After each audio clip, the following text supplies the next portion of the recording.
É hora de economia. Coluna Capital com Flauzino Antunes.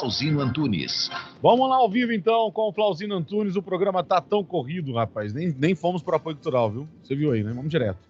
Flauzino, muito obrigado mais uma vez por nos atender, né? Tá sempre aqui trazendo assuntos importantes aqui na Coluna Capital. Seja bem-vindo mais uma vez. Bom dia. Bom dia, Douglas. Bom dia, Geisa. Bom dia aí aos ouvintes da nossa querida Rádio Moderna FM. Estamos aí com mais uma Coluna Capital dessa quinta-feira, Douglas. Vamos lá, então. O que você preparou para a gente aí, Flauzino? Primeiramente, eu queria fazer aqui uma singela homenagem ao Dia dos Professores, né? Uma categoria de profissionais dedicados, que têm amor aos seus alunos, têm amor à profissão, mas que no nosso Brasil é um pouco desvalorizado, né? Em questões primordiais, né, para o nosso futuro. Então, eu acho que toda homenagem é válida aos professores, né, que tanto nos ensinaram e que a gente leva para o resto da vida, né? Então, acho que é importante a gente fazer uma homenagem aos professores. E como hoje a gente está corrido, né, Douglas, eu não vou falar de futebol porque, enfim... Os atléticos não conseguiram aí fazer uma boa jornada para mim, né? O Goianiense ganhou do Santos e o Paranaense perdeu do Corinthians, né? Pô, então... Verdade, né? O Atlético Goianiense 1-0 foi no segundo tempo, foi no finalzinho já, né? Foi no finalzinho do jogo. Verdade. Então, Douglas, a coluna de capital de hoje é sobre um ponto fundamental da política econômica do Guedes, né? Que é a entrada de dólares, seja ele no Brasil, né? Seja ele por especulação, investimento em juros, bolsa ou em produção. Mas é importante para ele, nessa política que a gente taxa como ultraliberal, é que entre capital estrangeiro no país. Mas o que acontece, na realidade, é que está se ocorrendo uma fuga de dólares, né? Dá um desespero para o governo porque a política está dando errado. E é importante frisar, né, que no dia 30 de setembro venceu um prazo assim, marcante no ano para a política do Guedes, né? Porque no dia 30 de junho, há 3 meses atrás, ele fez uma declaração efusiva, com uma retórica forte, querendo mostrar força, mostrar que está no controle, falando que em 90 dias, né, a partir do dia 30 de junho, o Brasil iria surpreender o mundo com a retomada econômica e atração de capital estrangeiro nunca visto antes, né? Então, ele falou que o Brasil estava preparado para receber uma enxurrada de dólares.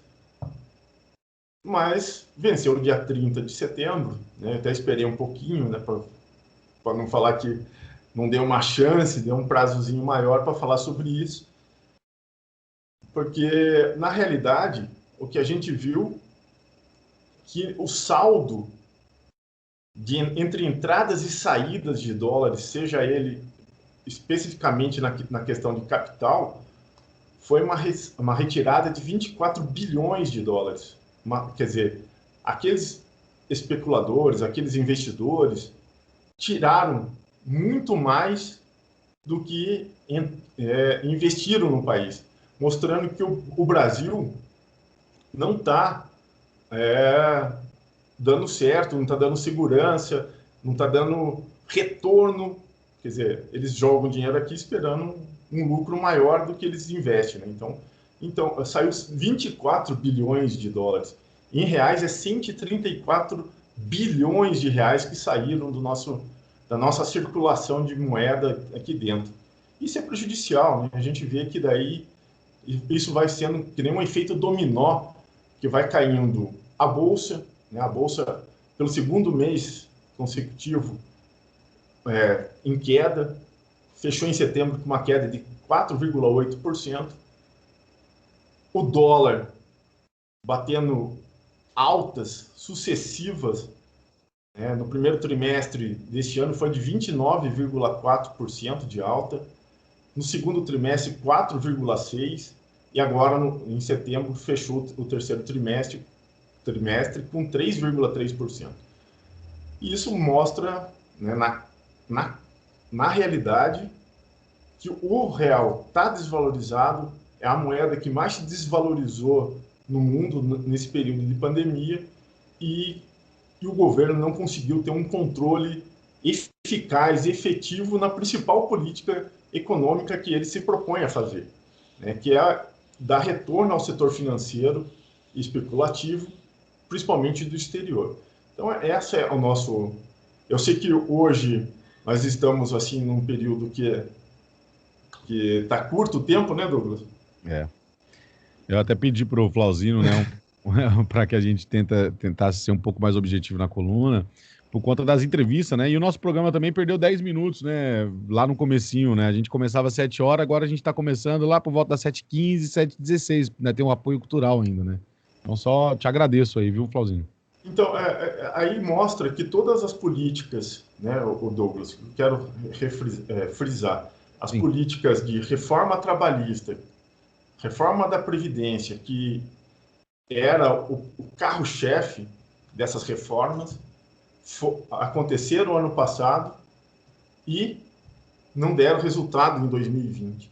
Então, mostra que não se geraram empregos, não se garantiram renda, e o governo está batendo cabeça nessa que eles se intitulam grande expert, né? O grande posto Ipiranga do Bolsonaro está completamente perdido, e tem setores do próprio mercado financeiro querendo que ele saia, né? Então, é aí que a gente vai sentir como que o Guedes está desprestigiado, apesar de um reforço político do próprio Bolsonaro. Então, a minha opinião aqui da coluna é que essa política deveria ser abandonada, porque ela está visando só o lucro do estrangeiro, não está preocupado com o industrial, com o agricultor nacional, com o comércio, né? Então, a gente tinha que reformular a nossa política. Ainda tem a discussão do orçamento de 2021, que é a grande chance da gente mudar essa ótica, né? Então, é isso que a gente defende, uma ótica que seja pró-produção, produção nacional dos brasileiros, que tem que ser produzido e administrado por brasileiros para dar condição de vida para os trabalhadores, né? Porque toda a nação cresça em um conjunto, né? Muito bem. Era essa nossa coluna. Não deixam de seguir a nossa página lá no YouTube, né? Flauzino Antunes .com, lá da youtube.com/Flauzino Antunes, e a gente vai discutir mais sobre economia. Obrigado, boa semana, bom final de semana. Travou a conexão do Flauzino, mas já estava encerrando, né? Obrigado, Flauzino, mais uma vez, tá? 7h49. Flauzino participa com a gente aqui toda quinta-feira, aqui no nosso Hora 8 Notícias.